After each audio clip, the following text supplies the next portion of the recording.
Mark సువార్త 5వ అధ్యాయం 3వ వచనాన్ని మనం చదువుకుందాం. వాడు సమాధులలో వాసము చేసేడివాడు, సంఖ్యలతో నైనను ఎవడును వాని బంధింపలేకపోయెను. ఇక్కడ ఒక వ్యక్తిని మనం చూస్తున్నాం. వాడు సమాధులలో వాసము చేసేడివాడు. దేవుని బిడ్డలారా, సమాధిలో ఎవరైనా నివాసం ఉంటారండి? వాచ్మెన్ ఉంటాడండి. సమాధుల తోటకు వాచ్మెన్ ఉంటాడు. వాచ్మెన్ యాడ్ ఉంటుంది? పక్కన కూడా ఉండదు. అయ్యో, పక్కన కూడా ఉండదు. ఇప్పుడు మారిపోయింది. ఒకప్పుడు ఉన్నారు. ఇప్పుడు ఏమైందో వాళ్ళు కూడా మంచి సౌండ్ పార్టీ అయిపోయారు. వాళ్ళు సమాధులు తవ్వి మంచిగా సంపాదించి వాళ్ళు కూడా ఒక అపార్ట్మెంట్ కొనేంత రేంజ్కి వెళ్ళిపోయారు వాళ్ళు. సమాధుల దగ్గర ఎవ్వరు కూడా వాసము చేయరు. రాత్రి పగలు ఎవరైనా సమాధులు ఉంటారండి? ఈడున్నాడు. అడుగుదాం, నీ ఆధార్ కార్డు అడ్రస్ ఏంటి అంటే ఏమంటాడు తెలుసా?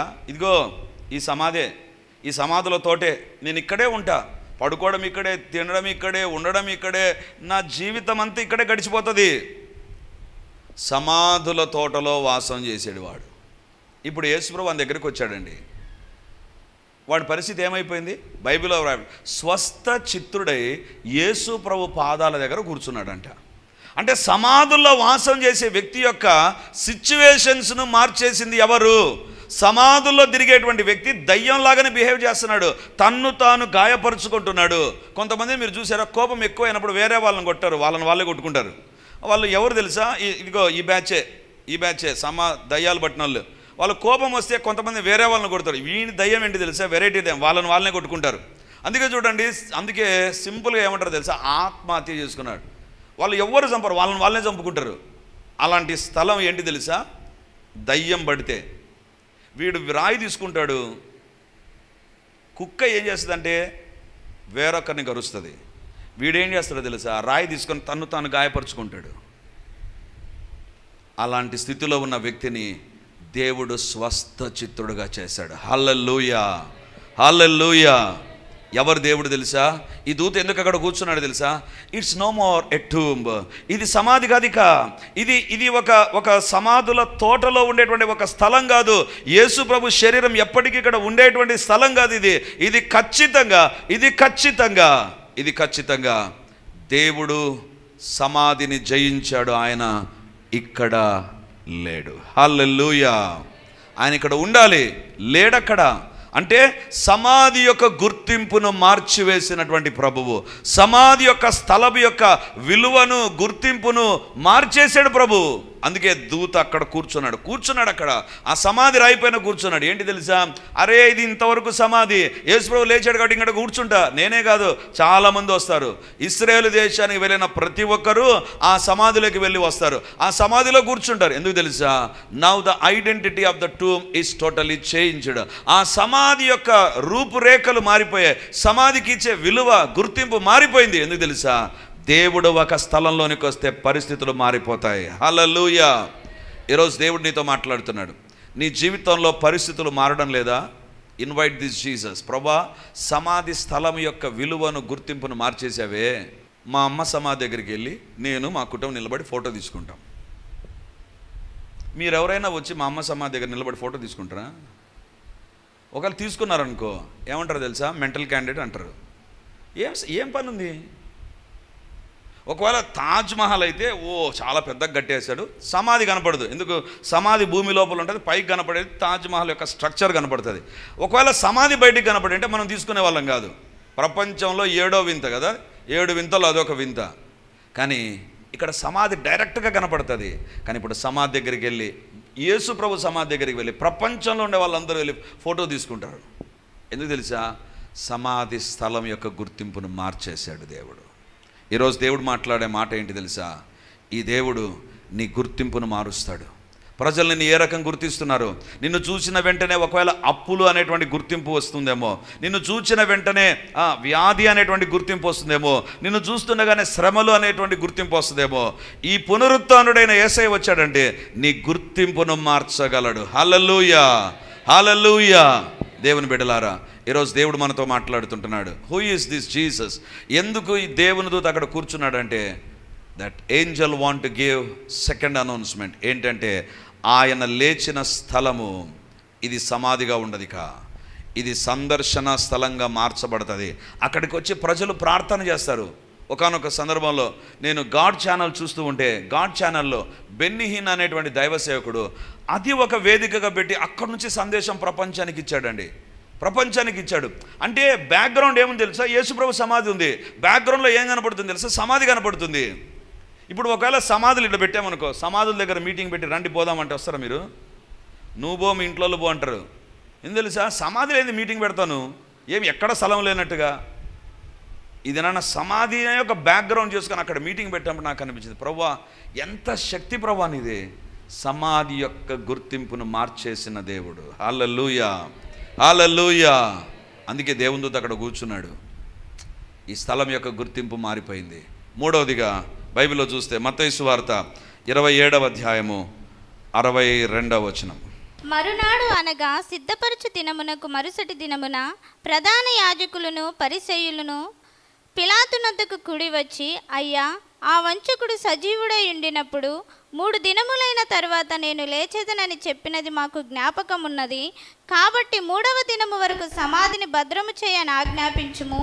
వాని శిష్యులు వచ్చి వానిని ఎత్తుకొని పోయి ఆయన మృతులలో నుండి లేచినని ప్రజలతో చెప్పుదురేమో. అప్పుడు మొదటి వంచన కంటే కడపటి వంచన మరీ చెడ్డదై ఉండునని చెప్పిరి. అందుకు పిలాతు, కావలి వారు ఉన్నారు కదా, మీరు వెళ్ళి మీ చేతనైనంత మట్టుకు సమాధిని భద్రము చేయుడని వారితో చెప్పెను.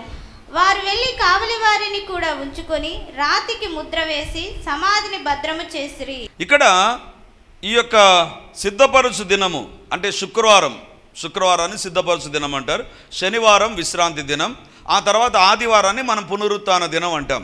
సో ఈ ఇశ్రాయేలు దేశంలో పునరుత్థాన దినం లేదు. ఎందుకంటే ఆ దినాన ఒక పుకారు లేపారు సైనికులందరూ, యేసుప్రభు చనిపోయి తిరిగి లేదు, యేసుప్రభు శిష్యులు ఎత్తుకొని పోయారు అని పుకారు లేపారు. ఆ దినాల్లో ఉండేవారు ఎలాంటి వారో నాకు అర్థం కాదు. ఎత్తుకొని పోతే ఎక్కడ పెట్టినారని అడగలే వాళ్ళు, నమ్మేశారు దాన్ని. కొన్నిటిని గుడ్డిగా నమ్మేటువంటి బ్యాచ్ ఉంటుందండి, గుడ్డిగా నమ్ముతూ ఉంటారు. అలాంటి అంధత్వాన్ని సాతాను కలగజేస్తాడు. దేవుని బిడ్డలారా, అందుకే వాళ్ళకు పునరుత్థానం లేదు. విశ్రాంతి దినం ఉంది, సిద్ధపరచు. శుక్రవారాన్ని వాళ్ళు సిద్ధపరచు దినం అంటారు, శనివారాన్ని విశ్రాంతి దినం అంటారు. ఈ సిద్ధపరచు శుక్రవారం సాయంత్రాన ఈ యొక్క శాస్త్రులు ప్రధాన యాజకులు పిలాతు దగ్గరికి వెళ్ళి ఒక మాట అడిగారు. ఏమని అడిగారంటే, అయ్యా, ఈ యేసు ప్రభు అని చెప్పలే, వాళ్ళు ఏమన్నారు తెలుసా? ఈ వంచకుడు, ఈ మోసగాడు ఏమని చెప్పాడు తెలుసా? ఆయన జీవించినప్పుడు 3వ దినాన చనిపోయి తిరిగి లేస్తానన్నాడు. కాబట్టి ఇప్పుడు శుక్రవారం చనిపోయాడు, ఆదివారం లేస్తాడు అనేటువంటి ఒక మోసమైన మాట చెప్పేశాడు. వాళ్ళ శిష్యులు ఎత్తుకొని పోయి ఈ యొక్క మోసానికి ఇంకా బలమైన నిదర్శనం అవుతుందేమో, కాబట్టి చచ్చిపోతే మాకు సంతోషం లేదు, ఇప్పుడు ఆ సమాధికి కావలి ఉంచి ముద్ర వేయండి అని చెప్పారు. ఇది ఏ సమాధి మీద లేనటువంటి ఒక విచిత్రమైన స్థితి ఇక్కడ ఉంటుందండి. సమాధి పైన సమాధి రాయి ఉంటుంది, పుష్పగుచ్చాలు ఉంటాయి, పూలు ఉంటాయి, క్యాండిల్స్ ఉంటాయి, ఇంకా ఏమీ లేకపోతే మా ఊరిలో సమాధి చేస్తారు సిద్ధోటంలో. ఎక్కడ చేస్తారు తెలుసా? వెరైటీగా చేస్తారు, ఏట్లో చేస్తారు. ఇసుక దొవి ఇసుకలో పెట్టి వెళ్ళిపోతారు అంతే. ఇంకా మళ్ళీ వాళ్ళ దగ్గరికి రావడం అనేటువంటిది ఉండదు. ఎందుకంటే నెక్స్ట్ వరద వచ్చిందంటే ఆ బాడీ ఉండదు, ఏముండదు. No grave, nothing, no memorial service, nothing, అయిపోయింది, ఫినిష్. మంచిది అని ఒక రకంగా అనిపిస్తుంది, కానీ మనం అలా చేయకూడదు. సమాధిలో పెట్టాలి, ఎందుకంటే తిరిగి లేస్తారు కాబట్టి. దేవుని బిడ్డలారా, ఏ సమాధి దగ్గర లేనటువంటిది ఏంటి తెలుసా? ప్రభుత్వ ముద్ర ఉంది ఇది సమాధి పైన. ఏ సమాధి పైన ప్రభుత్వ ముద్రను చూశారండి? ఎక్కడ ఉండదు. భారతదేశానికి ప్రధానమంత్రులుగా ఉన్నవారు, రాష్ట్రపతులుగా ఉన్నవారు, లేకపోతే దేశ నాయకులుగా ఉన్న సమాధి పైన ఏముంటుందంటే, పలానా ఉద్యోగం చేస్తూ ప్రధానమంత్రిగా ఉంటూ ఇప్పటి నుంచి ఇప్పటి పరిపాలన చేసే ఇన్ఫర్మేషన్ ఉంటుంది. కానీ సమాధిని ముద్రించడం అంటే అఫీషియల్గా సీల్ వేసి కావలి వాళ్ళని పెట్టాల. కానీ మానవ చరిత్రలో ఒకే ఒక సమాధి అధికార ముద్రతో ముద్రించబడింది. సైనికులు కావలి కాస్తున్నారు అక్కడ. అప్పుడు పరలోకం నుంచి దేవుని దూత దిగి వస్తాడు. దిగి వస్తుండగానే పోయిన గురువారం నేను చెప్పాను ఈ సందేశం ఏంటంటే, ఆ సైనికులు భయపడి చచ్చిన వారి వలె పడిరి. ఆ దేవదూత ఏం చేశాడు తెలుసా? రాయిని అలా పొర్లించాడు. అంటే దానిపైన ఉండే సీలు మొత్తం పటపట తెగిపోయింది. ఆ రాయి పైన ముద్ర వెళ్ళిపోయింది. సైనికులు వెళ్ళిపోయారు, ఆ రాయి పైన ముద్ర లేదు. దేవుని బిడ్డలారా, ఎవరు నీ దేవుడు తెలుసా? ఈరోజు దేవుడు మాట్లాడుతున్నాడు. ప్రతి అధికారము కంటే మిన్నైన అధికారం కలిగిన దేవుడు. హల్లెలూయా. ప్రతి అధికారము కంటే మిన్నైన అధికారం ఆయనకు మాత్రమే ఉంది. అందుకే మరణాన్ని గెలిచి తిరిగి లేచినటువంటి యేసు ప్రభు చెప్పే మాట ఏంటి తెలుసా? సర్వాధికారం నాకు ఇవ్వబడి ఉంది. మరణం తర్వాత సర్వాధికారం ఇవ్వబడి. అందుకే అంటాడు, భూమి అంతటికి మీరు వెళ్ళండి, సర్వ సృష్టికి మీరు సువార్తను ప్రకటించండి. Why? He is having an authority. ఇదిరన్నా సువార్తను అడ్డుకుంటారు. ఎందుకయ్యా మీరు సువార్త చెప్తారు? ఎందుకు వస్తున్నారే? అడ్డుకునేటప్పుడు చెప్పాలి ఒకటే ఒక మాట, ప్రభుత్వమే కాదు, ప్రభువు కూడా మాకు పర్మిషన్ ఇచ్చాడు, సర్వలోకానికి వెళ్ళి చెప్పన్నాడు. చెప్పకపోతే పాపం అవుతుంది, అడ్డుకున్నారంటే మీకు మరింత పాపం అవుతుందని చెబితే అప్పుడు జరుగుతుంది. అందుకే దేవుని బిడ్డలారా, ఎక్కడైనా దేవుని సువార్త జరుగుతున్నప్పుడు ఏ అధికారంతో మీరు బోధిస్తున్నారంటే, ఇదిగో యేసుప్రభు మాకు చెప్పాడు, యేసుప్రభు మాకు చెప్పాడు, మా దేశ ప్రభుత్వం కూడా మాకు చెప్పింది. దేవునికి స్తోత్రం. యేసు ప్రభు సమాధి దగ్గర దూత కూర్చొని ఏమని చెప్తాడు తెలుసా? ఈ సమాధి ముందర వేయబడిన ముద్ర పనికిరాని ముద్రగా మారిపోయింది. ఎందుకు తెలుసా? సర్వాధికారి అయిన దేవుడు యేసు ప్రభువే. హల్లెలూయా, హల్లెలూయా. బైబిల్లో వ్రాయబడింది, పరలోకమందును భూమి మీదను నాకు సర్వాధికారం ఇవ్వబడి ఉంది. పరలోకం మీదను భూమి మీదను నాకు సర్వాధికారం ఇవ్వబడి ఉంది. దేవుని బిడ్డలారా, ఈరోజు దేవుడు మనతో మాట్లాడుతున్నా, నీ దేవుని యొక్క పవర్ కెపాసిటీని అర్థం చేసుకో. పరలోకమందును భూమి మీదను ప్రతి ఏరియాలో సర్వాధికారం ఇవ్వండి. ఇందాక నేను ఇక్కడికి రాకముందు నేను లైవ్లో చూస్తూ ఉన్నాను. లైవ్లో చూస్తుంటే అక్క ప్రార్థన చేస్తున్నా, దేవా ఈ దేశంలో మీ కార్యాలు జరిగించు, యేసు నామమున అడుగుతున్నాను, ఈ కార్యం జరగాలి ప్రభు అంటే నాకు అనిపించింది, ఆ దేశంలో కార్యాలు జరిగించడానికి యేసు నామమున అడుగుతున్నామంటే ఎందుకు జరుగుతుందంటే, ఇదిగో భూమి మీద నాకు సర్వాధికారం ఇయ్యబడి ఉంది. కొంతమంది అనుకుంటారు, ఎందుకు ప్రార్థన చేసి ఆ దేశం కోసం ఇక్కడ ప్రార్థన చేయడం ఎందుకు తెలుసా? నీ బుద్ధి మారాలి. ఏ బుద్ధి? యేసు ప్రభువుకు సర్వాధికారం ఉంది. నీ జబ్బు పైన, నీ తలనొప్పి పైన, నీ కడుపు నొప్పి పైన, మీ అబ్బాయికి మోషన్స్ అయినప్పుడు ప్రార్థన. ఇదే కాదు, భూమి మీద సర్వాధికారం ఇవ్వబడింది. భూమి మీద నాకు సర్వాధికారం ఇవ్వబడింది. అందుకే దేవుని యొక్క అధికారాన్ని అర్థం చేసుకో. దేవుని దూత ఎందుకు కూర్చున్నాడు తెలుసా? ఈ రాయి మీద ముద్ర ఉన్నింది, నేను అలా జరిపేస్తే, యేసు ప్రభు జరపలేదు. ఎందుకు తెలుసా? యేసు ప్రభు జరపాల్సిన అవసరంలే, ఆయన సర్వాధికారి. దేవుని దూత సైడ్ చూశాడు, ఆ ముద్ర సైడ్ చూసింటాడు, అయిపోయి ఆ ముద్రను దేవుని దూత జరిపేశాడు. ఎందుకు తెలుసా? Is having all authority. సర్వాధికారం ఇవ్వబడింది. ఈరోజు నీ దేవుని నువ్వు అర్థం చేసుకుంటే, నీ దేవుని యొక్క అధికారాన్ని అర్థం చేసుకుంటే, you will pray a different prayer. ఒక వ్యత్యాసమైన ప్రార్థన నువ్వు చేస్తావు. ఏంటి తెలుసా? ప్రభువా నీకు సర్వాధికారం ఇవ్వబడింది. నా కుమారుని పైన, నా కుటుంబం పైన, నా ఉద్యోగం పైన, నా వ్యాపారం పైన, నా యొక్క కుటుంబం పైన ఏ దుష్ట శక్తులు పనిచేస్తున్నాయో వాటన్నిటినీ యేసు నామమందు బంధిస్తున్నాను. హల్లెలూయా. ఎందుకు? నీకు అధికారం లేదు, నీ దేవునికి అధికారం ఉంది. ఆ అధికారాన్ని ఎప్పుడైతే నువ్వు ఉపయోగిస్తావో, then your life will be different. నీ జీవితమే వ్యత్యాసంగా మారిపోతుంది. దేవుని దూత ఎందుకు కూర్చున్నాడు తెలుసా? Look at your God's power. నీ దేవుని యొక్క శక్తి చూడు. అందరిది అధికారమే, కానీ యేసు ప్రభుది సర్వాధికారం. హల్లెలూయా, హల్లెలూయా. ఈ సర్వాధికారి అయిన యేసయ్య అంటాడు, నా నామమందు మీరు నన్ను ఏమడిగినా ఇస్తా.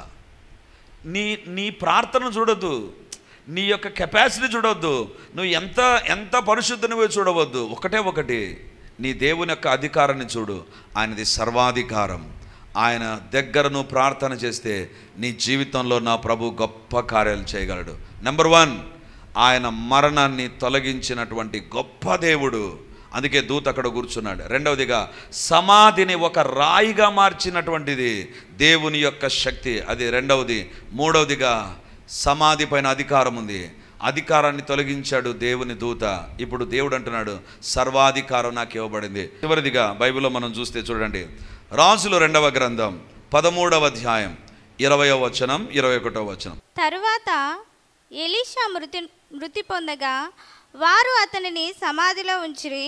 1 సంవత్సరం గడిచిన తరువాత మోయాబీయుల సైన్యము దేశం మీదికి వచ్చినప్పుడు కొందరు ఒక శవమును పాతిపెట్టుచు సైన్యమునకు భయపడి ఆ శవమును ఎలీషా యొక్క సమాధిలో ఉంచగా దింపిన ఆ శవం ఎలీషా శల్యములకు తగిలినప్పుడు అది తిరిగి బ్రతికి కాళ్ళు మోపి నిలిచెను. ఎలీషా జీవితంలో జరిగిన కార్యాలు మనం చూస్తాం. ఎలీషా చనిపోయి సమాధిలో పెట్టారంట. సమాధిలో పెట్టినప్పుడు ఒక శవాన్ని సైనికులు తీసుకొని వచ్చి అదేదో స్థలం అనుకొని పెడితే చనిపోయిన వ్యక్తి ఎలీషా యొక్క ఎముకలు తాకి ఆ శవము సజీవమై నిలబడిందంట. ఎలీషా సమాధిలో ఒక శవము వెళ్ళి నిలబడితే, ఎలీషా ఎముకలకు తాకితే ఆ శవము సజీవమై కూర్చుంటే, ఇప్పుడు యేసుప్రభు సమాధి ఎలా ఉంటుంది? యేసుప్రభు సమాధిని గెలిచాడు కదా, ఆయన ఎముకలు లేవు. ఆయన ఏమంటాడు తెలుసా? యోహాను సువార్త 5వ అధ్యాయం 28, 29 వచనాలు. దీనికి ఆశ్చర్యపడకుడి, ఒక కాలము వచ్చుచున్నది, ఆ కాలమున సమాధులలో నున్న వారందరూ ఆయన శబ్దము విని, మేలు చేసిన వారు జీవ పునరుత్థానమునకును, కీడు చేసిన వారు తీర్పు పునరుత్థానమునకు బయటికి వచ్చెదరు. ఆ దినాన ఎలీషా యొక్క సమాధిలో ఒక శవమే బ్రతికిందండి. ఇప్పుడు మరణాన్ని గెలిచి తిరిగి లేచిన ప్రభు మధ్యాకాశంలోనికి వచ్చినప్పుడు, మధ్యాకాశంలోనే కాదు, యేసు ప్రభు ఎప్పుడైతే చనిపోయాడో అనేకమైన సమాధులు తెరబడ్డాయి. ప్రజలు ఆ యొక్క వ్యక్తులను చూచారండి. అది అది అది ఒకసారి జరిగింది. కానీ ప్రపంచవ్యాప్తంగా ఒకటి జరగబోతుంది త్వరలో. యేసు ప్రభు ఎప్పుడైతే రెండవ రాకడలో మధ్యాకాశానికి వస్తాడో చనిపోయిన వారందరూ లేస్తారంటండి. ఒక్క శరీరం మాత్రమే ఆ దినాన ఎలీషా సమాధిలో బ్రతికిందండి.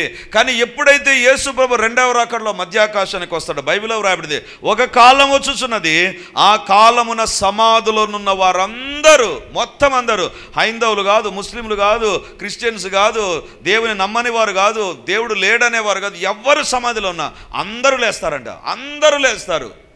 సమాధులు ఖాళీ అయిపోతాయి. శవాలుగా ఉండవు. ఒకవేళ సముద్రంలో చనిపోయారా, సముద్రం వాళ్ళని అప్పగిస్తుందంట.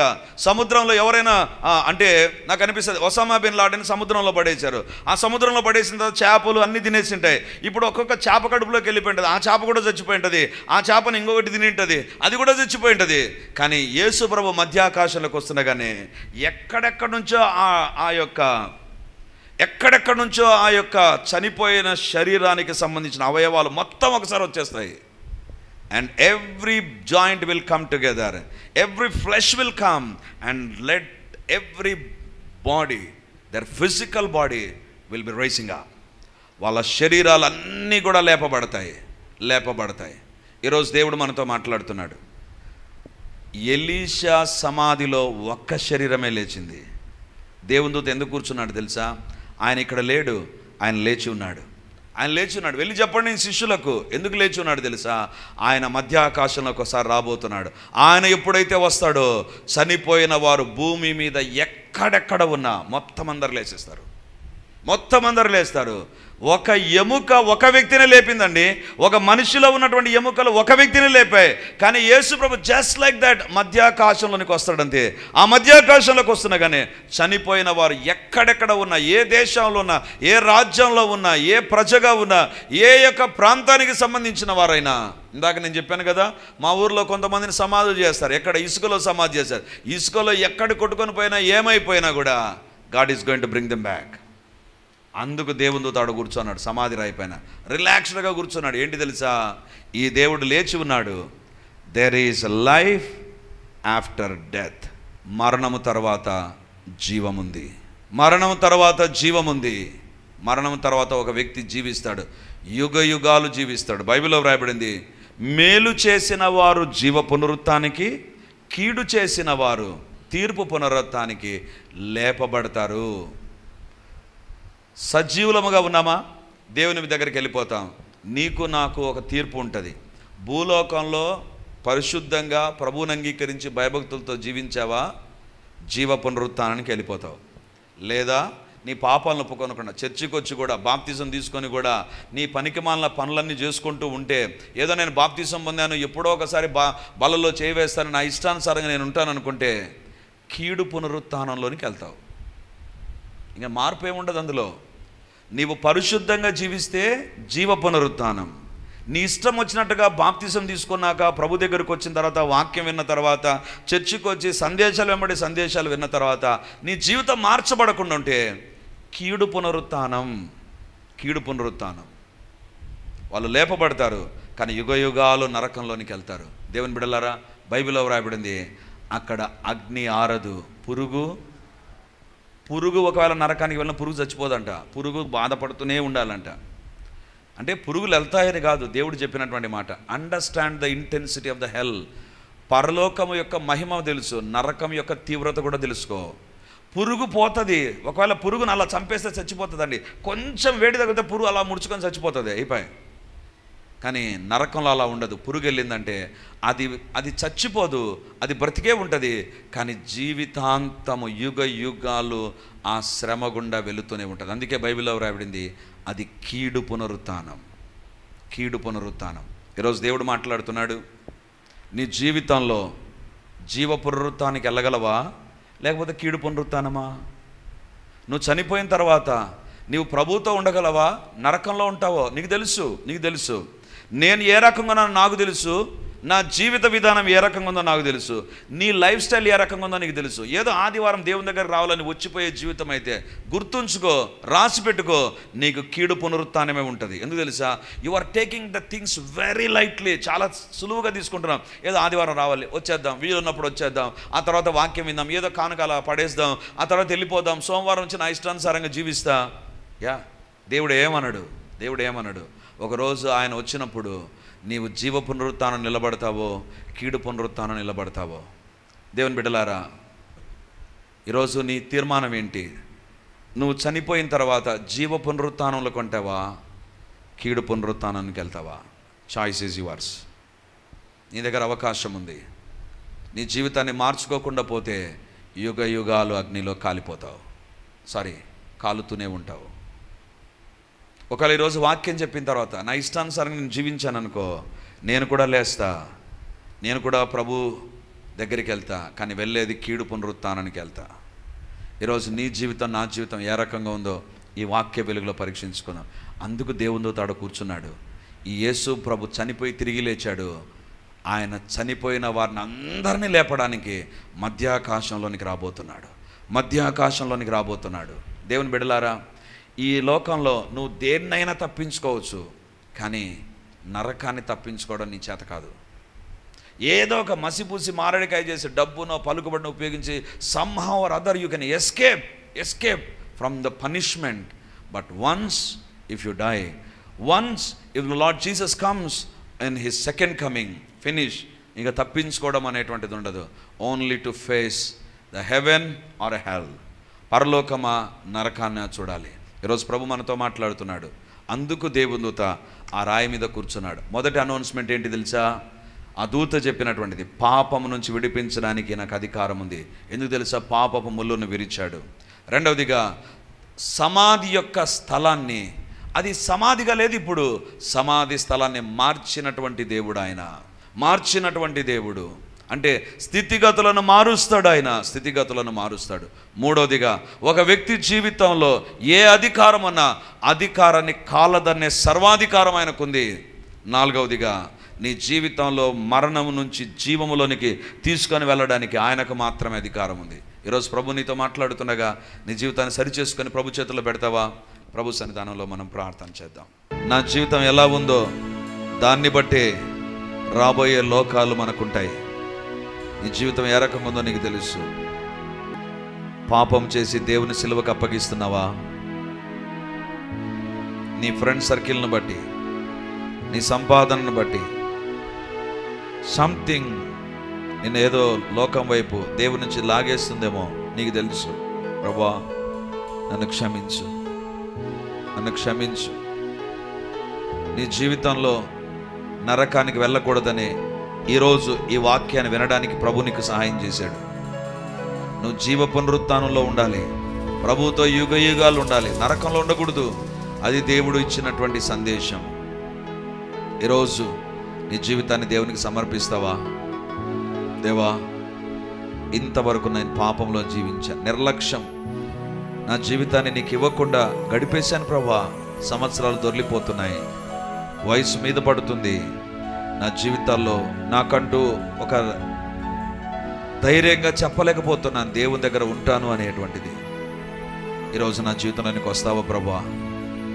నాలోకి రా ప్రభా, నా జీవితాన్ని మార్చు. సమాధి స్థలాన్నే మార్చిన దేవుడు, సమాధులలో నివాసం చేసే వ్యక్తినే మార్చిన దేవుడు నిన్ను మార్చగలడు, నిన్ను క్షమించగలడు. నీ జీవితాన్ని ప్రభుకు అప్పగిస్తావా? నేను ఎవరిని చేతులు ఎత్తమని అడగను, కానీ నీతో దేవుడు మాట్లాడుండగా నీ హృదయంలో ఒక భయం, నీ హృదయంలో ఒక దిగులు, ఒక భీతి ఏర్పడింటే పరిశుద్ధాత్మ కార్యం అది. దాని నుంచి తప్పించుకోకు, నిర్లక్ష్యం వహించకు. ఇప్పుడే దేవా నా జీవితంలో నీకు రా ప్రభువా అని నీ మనసారా దేవుని దగ్గర ప్రార్థించు. మనసారా దేవుని దగ్గర ప్రార్థించు. ఇప్పుడే ప్రార్థన చేయి.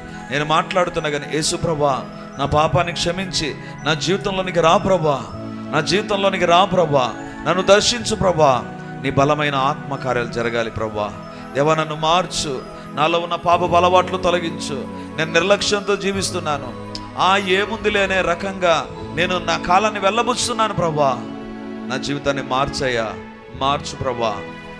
దేవా నేను తిరిగి నీ ప్రియ బిడ్డగా జీవిస్తానయ్యా. నా జీవితంలో పాపానికి జోలికి పోకుండా పరిశుద్ధంగా జీవిస్తాను ప్రభువా. నాకు సహాయం చేయి. ప్రభు దగ్గర ప్రార్థన చేద్దామా? నీ వ్యక్తిగతంగా నువ్వు ప్రార్థన చేయి, దేవుని దగ్గర ప్రార్థన చేయి. If God is breaking your heart, నీ హృదయాన్ని దేవుడు పగలగొట్టి తెలియని వేదన నిన్ను కమ్ముకుంటూ ఉంటే, don't control your feelings. It is the work of the Holy Spirit. అది పరిశుద్ధాత్మ దేవుని యొక్క కార్యం. దేవుని బిడ్డలారా, ఈరోజు దేవుడు మనతో మాట్లాడుతుండగా నువ్వు యుగ యుగాలు ప్రభుతో ఉండడానికి ఆయన సమాధిని గెలిచి లేచాడు. దేవుని ఎదురు సరి చేసుకుంటూ ప్రార్థన చేద్దాం. గొప్ప దేవానికి వందనాలు, మహిమ కలిగినటువంటి దేవానికి స్తోత్రాలు, సజీవుడమైనటువంటి దేవానికి వందనాలు, సర్వశక్తి మంతుడానికి స్తోత్రాలు ప్రభా. సైన్యములకు అధిపతివైన దేవానికి వందనాలు. ఆ పాప బంధకాలు, పాపాధికారం, పాప సంబంధమైన స్థితిగతులు యేసు నామమందు తెగిపోవునుగాక. దేవుని యొక్క సన్నిధి అలాంటి వారిని దర్శించునుగాక, దర్శించునుగాక. దేవా అవును తండ్రి, జీవితాలను మార్చగలిగిన దేవుడు. ఎవరైతే అనుకుంటారో నా స్థితిగతులు ఇంకేం మారుతాయి, నా కుటుంబ పరిస్థితులు ఏం మారుతాయి, నా యొక్క ఉద్యోగ వ్యాపారాల్లో పరిస్థితులు, నా ఆరోగ్య పరిస్థితులు ఏం మారుతాయి అనుకుంటున్నారో అలాంటి వారిపైకి నా దేవుని పునరుత్థాన శక్తి దిగివచ్చునుగాక, పునరుత్థాన శక్తి దిగివచ్చునుగాక. గెరాసేన్ల దేశంలో ఉన్న వ్యక్తిని స్వస్థ చిత్తునిగా చేసిన మీ శక్తి ఇప్పుడు ప్రతి ఒక్కరిని దర్శించునుగాక. స్థితిగతులు మారిపోవునుగాక, మారిపోవునుగాక. అధికారాన్ని తలదన్నే సర్వాధికారం కలిగిన దేవా, మాకు వ్యతిరేకంగా సాతాను రూపొందించిన ప్రతి ఆయుధం పైకి నీ సర్వాధికారంలోని శక్తి దిగి వచ్చునుగాక. Let every yoke of the devil be broken in the name of Jesus. Yesu నామమందు మా పైన, మా కుటుంబాల పైన, మా యొక్క ఆస్తిపాస్తుల పైన, మా యొక్క జీవితంలో ఉన్నటువంటి ఏ ఏరియా పైన సాతాను అధికారం ఉన్నా ఇప్పుడు సర్వాధికారమైన యేసు నామముందు ఇప్పుడు అడుగుతున్నాను, ఆ సాతాను అధికారము విచ్ఛిన్నమగునుగాక, విచ్ఛిన్నమగునుగాక, విచ్ఛిన్నమగునుగాక. దేవా మీరే దర్శించి దీవించి మహిమను పొందుమని యేసయ్య పరిశుద్ధ నామమందు ప్రార్థించి అడిగి పొంది ఉంటున్నాము తండ్రి, ఆమేన్. Praise the lord. యేసుక్రీస్తు పరిశుద్ధ నామమందు మీ ఒక్కొక్కరికి మా వందనాలు తెలియజేస్తుంటున్నాను. రిడీమర్ చర్చిలో మొదటి ఆరాధన 8 గంటలకు ప్రారంభమవుతుంది, రెండవ ఆరాధన 10 గంటలకు ప్రారంభమవుతుంది, మూడవ ఆరాధన సాయంత్రం 7 గంటలకు ఉంటుంది. దేవుని బిడ్డలారా, ఎవరైనా ఉదయం ఆయా పనులు కలిగి రెండవ ఆరాధనలకు రాలేకపోతున్నారని భావించి ఈ యొక్క మొదటి ఆరాధన ప్రారంభిస్తున్నాం. సో ఈ యొక్క అవకాశాన్ని సద్వినియోగం చేసుకొని దేవుని యొక్క సన్నిధికి వచ్చి దైవ దీవెనలు మీరు పొందాలని కోరుతున్నాం. మొదటి 2 ఆరాధనలు మాత్రమే ప్రభు బల్ల ఉంటుంది కాబట్టి సిద్ధపడి దేవుని సన్నిధికి రమ్మని మిమ్మల్ని కోరుతూ ఉన్నాను.